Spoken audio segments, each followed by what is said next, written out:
here and welcome to GFLFWTF. Really excited today because we get to share one of my favourite recipes of Donna Hay that I tweak, and it's a gluten-free, lactose-free chocolate tart. Amazing. So what we're going to do is, if you've seen some of our previous ones, we're going to do the short crust pastry like we normally do, a little bit of an addition which is optional, and then we'll move into the filling. One of the things you can do though is there is gluten-free short crust pastry sheets available in the supermarket. If you don't want to do this process, find those in the supermarket and give those a go too. That would be quite nice. So for ingredients, what we've got in here for your short crust pastry is 2 cups of flour, 3 tablespoons of caster sugar, 150 grams of butter chilled, so straight out of the fridge, and one of the options that you've got in this is to put a bit of flavouring in, so a hazelnut meal or almond meal. I've chosen almond meal and I've put half a cup in. Put it in at this stage of the process, but it's not necessary. It just gives the pastry a different taste. So otherwise leave that out, and we're going to mix this up into the fine breadcrumbs again, and then I'll be adding in a few 3 to 4 tablespoons of iced water until the mixture actually forms a dough.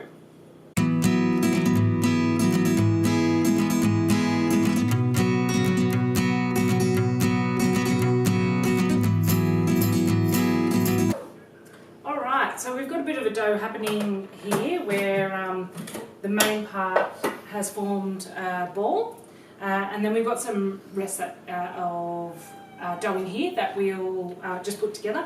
Now, as in the previous recipes, we just get this out. We're going to give it a really light knead, nothing too much, just into a ball to keep it together.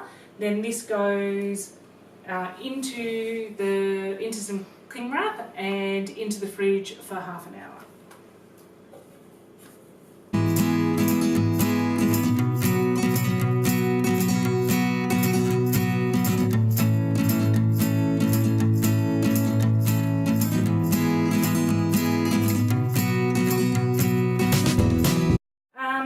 Alright, so once your pastry's been in the fridge for half an hour, about 30 minutes, get it out and put down some flour on the bench and a little bit on your rolling pin, and we're going to roll this out to make the base of the chocolate tart. So again, I like the pastry reasonably thin, but maybe about 2 mil is good.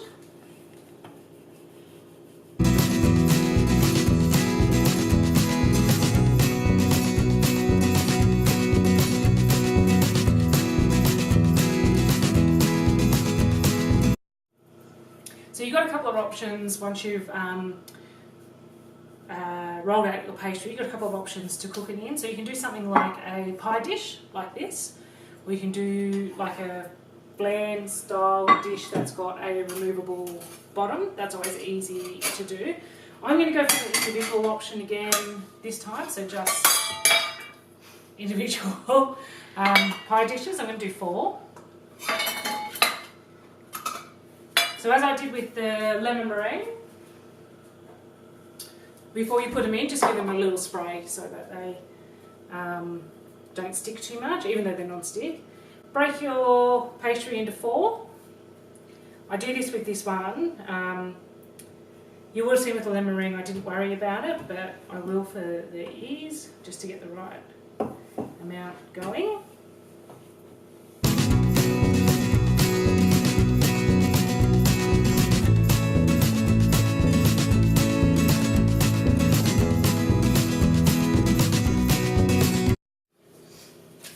Alright, so we're going to blind bake these like we did with lemon meringue pies, if you saw those. So you want to put a piece of baking paper in and push it down, and then you want to stick some weights in there. So what this does is, when we do the first round of cooking, it stops the pastry from rising so that you can fit your innards in.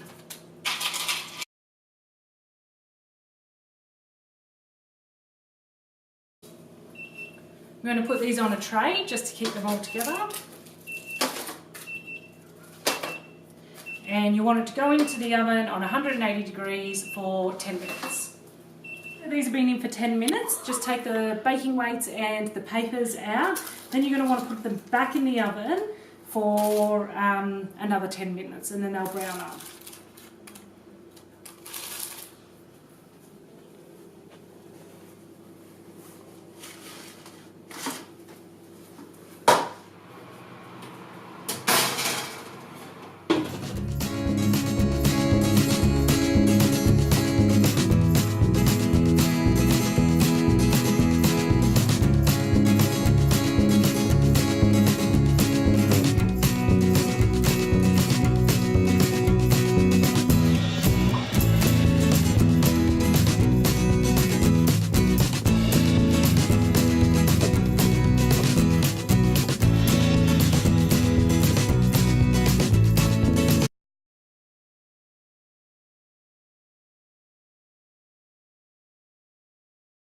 So once you've taken your pastry cases out of the oven, so mine are quite brown, you can probably go a little bit lighter than that if you like. You'll need to turn your oven down to 150 degrees, and that's getting ready to then put the innards in and cook the final stage.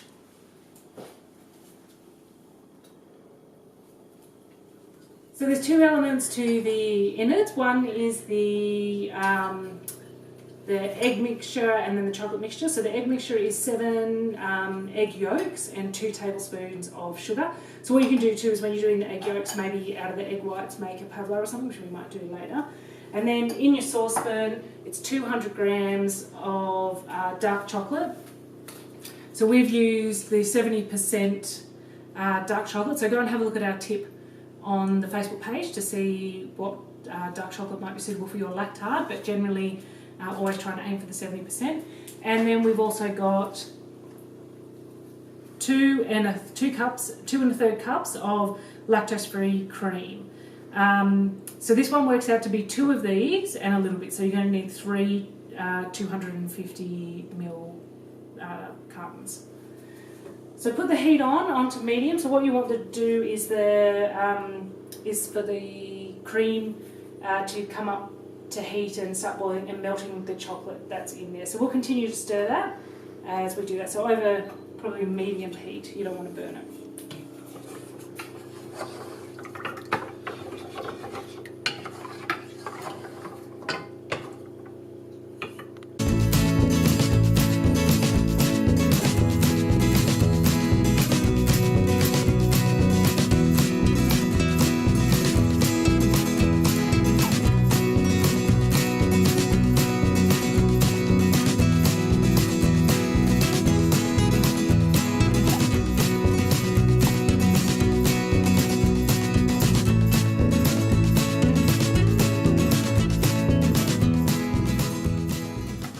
So when this comes off the heat, at this stage we're going to stir through the egg mixture.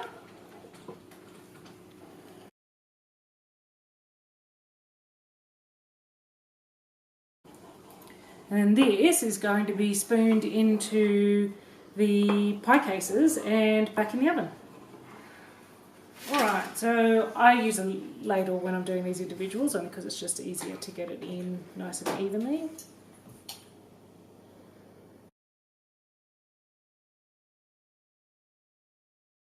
Alright, and then these go into the oven for about 15 minutes. Check them at that. So what you're looking for is the middle to be set, so it's going to be a bit tacky when you touch it.